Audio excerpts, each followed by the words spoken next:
Buenas, nuestro grupo está conformado por Anderson Nicolás Pineda, Natalia Andrea Corrales y quien les habla, Mayerly Ríos Ospina. Somos estudiantes de la Corporación Universitaria Iberoamericana, pertenecemos a la Facultad de Ciencias Humanas y Sociales al posgrado de Neuropsicología de la Educación. El día de hoy expondremos sobre la actividad número 1, percepción. La percepción es el proceso cognitivo de la conciencia, pues este consiste en el reconocimiento, interpretación y significación que genera la elaboración de juicios en torno a las sensaciones obtenidas del ambiente, puede ser físico o social. En este intervienen otros procesos que se encuentran como el aprendizaje, la memoria y la simbolización. La percepción posee un nivel de existencia consciente, pero también otro inconsciente. Es consciente cuando el individuo se da cuenta de que está percibiendo como los acontecimientos y repara pues en el conocimiento de tales eventos.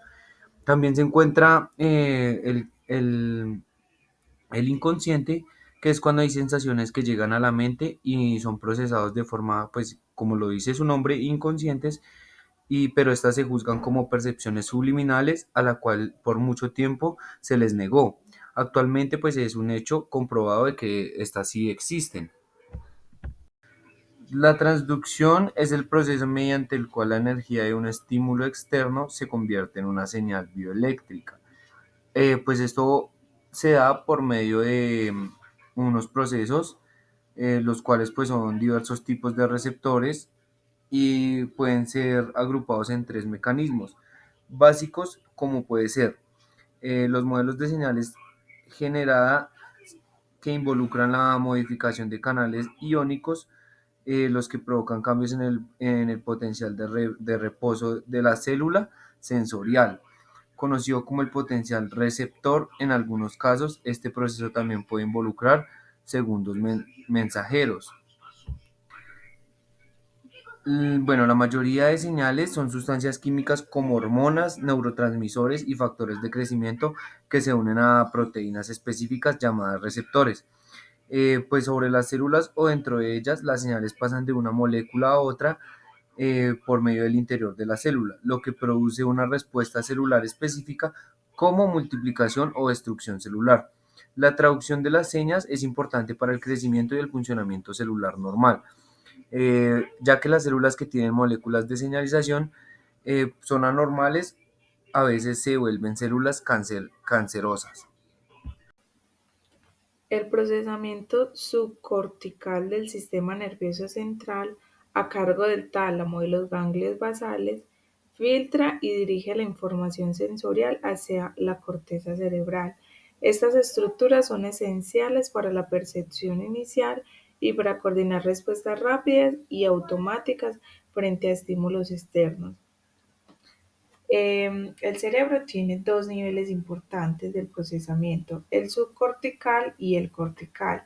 En el nivel subcortical, estructuras como el tálamo funcionan como filtros, enviando información sensorial a la corteza para que ésta la analice. Por ejemplo, cuando vemos algo, el tálamo se asegura de que la señal llegue al área correcta. La corteza cerebral realiza un análisis avanzado de la información en sus diferentes lóbulos, como el occipital para la visión y el temporal para el reconocimiento auditivo. Alteraciones en este sistema pueden causar agnosias, afectando la capacidad de reconocer estímulos, pese a conservar intactas las funciones sensoriales básicas.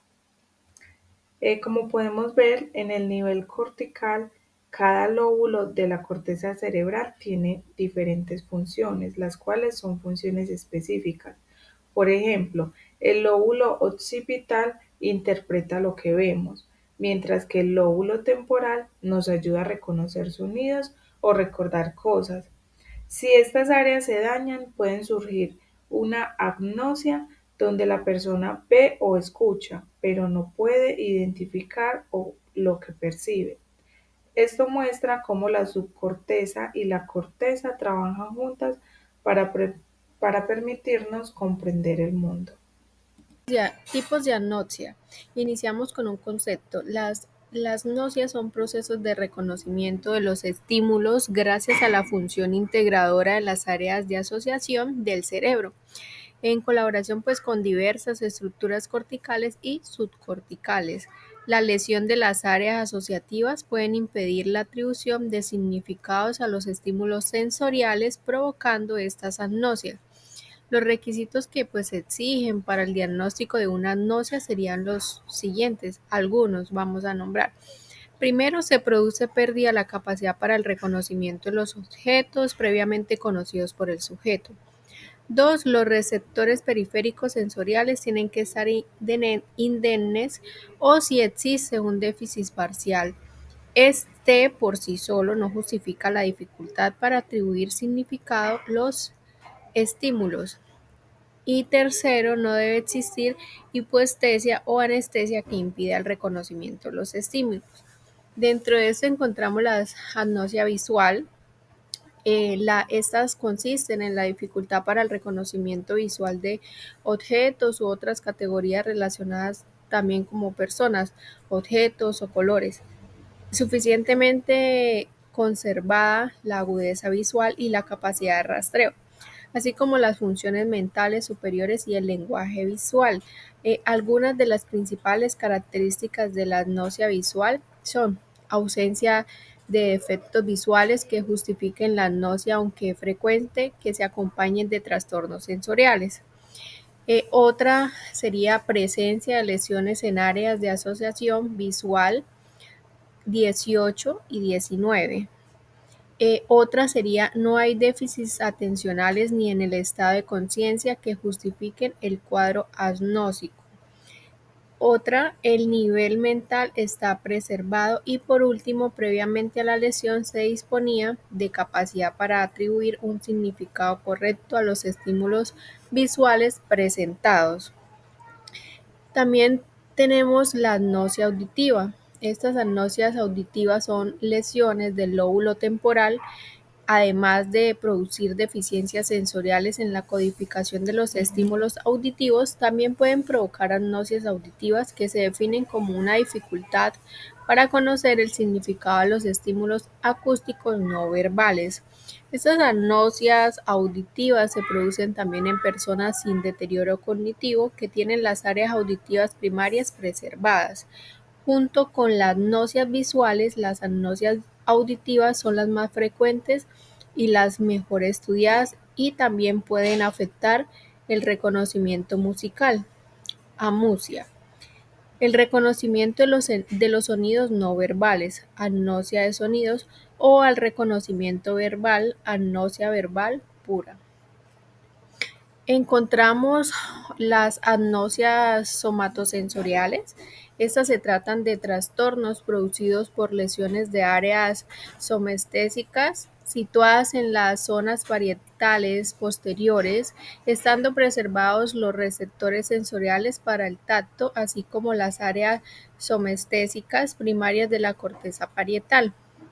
Encontramos asterognosia, que sería la pérdida de la capacidad para reconocer las cualidades físicas de un objeto mediante el tacto, el peso, el tamaño, la forma, la densidad o la textura en ausencia de hipoestesia. Está causada por lesiones de la corteza somestésica asociativa, correspondiente a las áreas 5 y 7 del lóbulo parietal.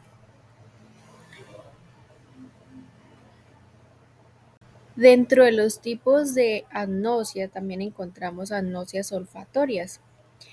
La anosmia es la pérdida temporal o prolongada en la capacidad para identificar olores.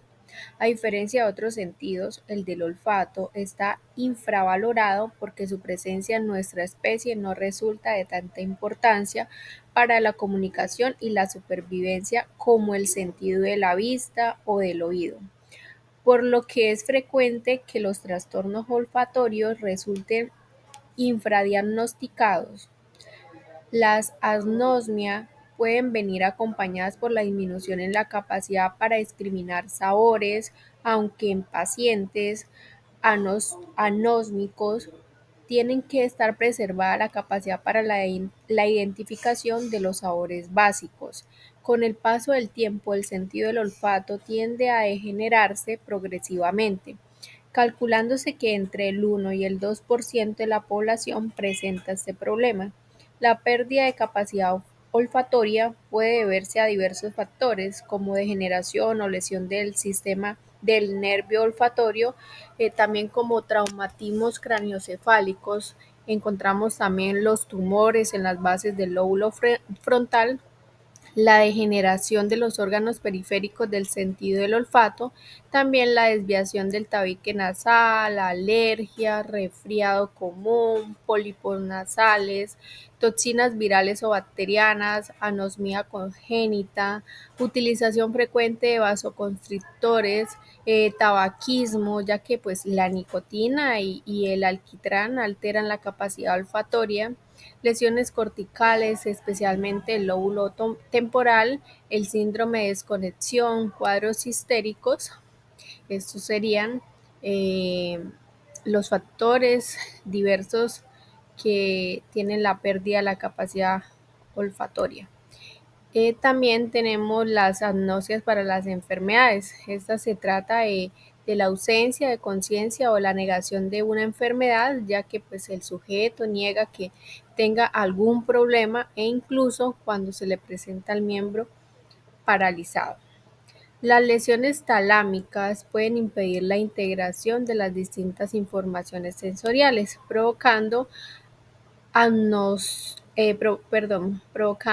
anosognosia, que también puede ser causada por alucinaciones sinestésicas que impiden al paciente reconocer su cuerpo.